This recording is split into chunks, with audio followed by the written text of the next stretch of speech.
V sobotu 11. apríla sa na zimnom štadióne na Harmincovej ulici konal hokejový turnaj žiakov 3. ročníkov v minihokeji o pohár starostu mestskej časti Bratislava Dúbravka.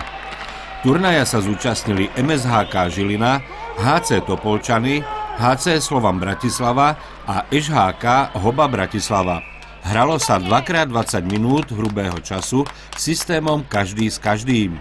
Družstvá boli rozdelené do dvoch tímov A a B, ktoré hrali paralelne v dvoch krajných tretinách ľadovej plochy, pričom góly v zápase sa sčítavali za A a B družstvo.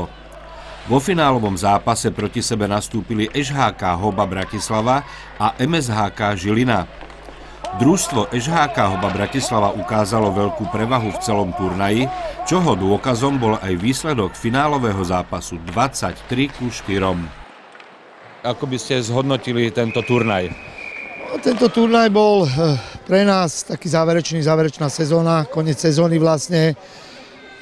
Myslím si, že deti sa zabavili dobre, čo bol hlavný náš cieľ, aby sa dobre zabavili a za celú sezónu, čo tvrdo pracovali, tak toto bola pre nich vlastne taká odmena. Vaši chlapci veľmi vysoko vyhrali v tom finálovom zápase so Žilinou. Ako ste boli spokojní s ich hrou?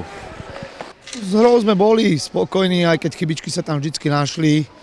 Vyhrali vysoko, je to vlastne iba obraz toho, že naše deti už vlastne 2 roky hrávajú pravidelne, kdežto Žilina a ostatné družstva tých zápasov nemajú toľko za sebou. Takže asi toto je hlavná príčina toho, že sme tak vysoko vyhrali, lebo naše deti sú troška viacej vyhraté. Od koľkých rokov vlastne oni kedy začali hrať hokej? Je to tak rôzne, ale niektorí začínali fakt skoro, v takých 5-6 rokov, to už je bežné, že začínajú.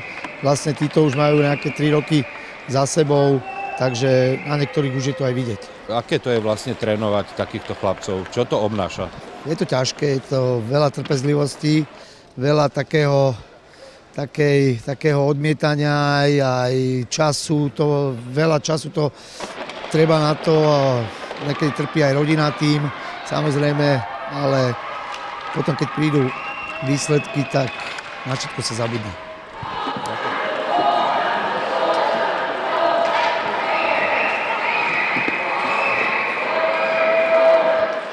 Záverečného dekorovania najlepších hráčov za jednotlivé družstvá, odovzdávania pohárov a medailí za celkové poradie družstiev sa ujali starosta Martin Zaťovič, mestská poslankyňa Zdenka Zaťovičová, zástupca starostu Ľuboš Krajčír a poslanec miestneho zastupiteľstva Mário Borza. Odovzdávanie cien moderoval prezident Hoby Bratislava a poslanec miestneho zastupiteľstva Branislav Semančík. Najlepšími hráčmi za jednotlivé družstvá sa stali Tomáš Pidych za HC Topolčany, Šimon Kopý za MSHK Žilina, Dominik Bacigal za HC Slovan Bratislava a Maxim Somorovský za SHK Hoba Bratislava.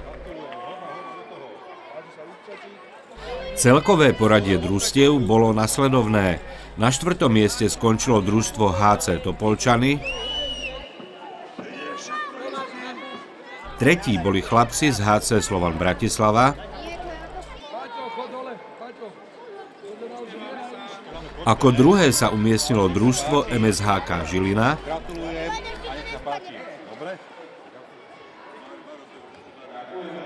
A víťazmi hokejového turnaja žiakov 3. ročníkov v minihokeji o pohár starostu mestskej časti Bratislava Dúbravka sa stali chlapci z domáceho SHK Hoba Bratislava.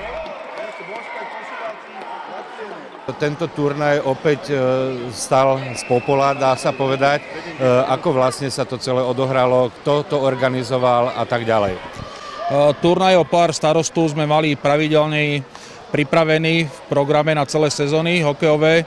Žiaľ, 8 rokov nebol záujem o tento turnaj, keď mi zaujímali, aj ponuku sme dávali, tak sme veľmi rád, že sme mohli po 8 rokoch spraviť opäť turnaj o pohár starostu mestskej časti Dúbravka.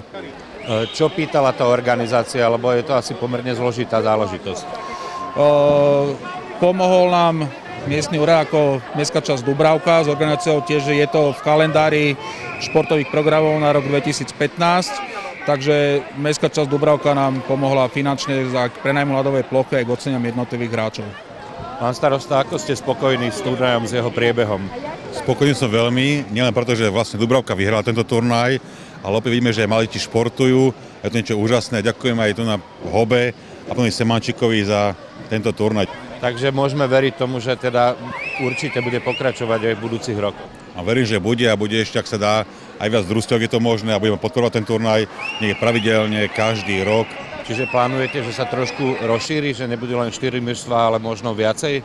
Určite plánujeme, chceli by sme dať tento priestor zimného štadiónu okrem hokejistov, aby ho vedeli využívať aj ľudia rekreačne, aj deti zo škôl. Máme už plány, ktoré by sme veľmi radi v krátkom čase naplnili. To je dobré.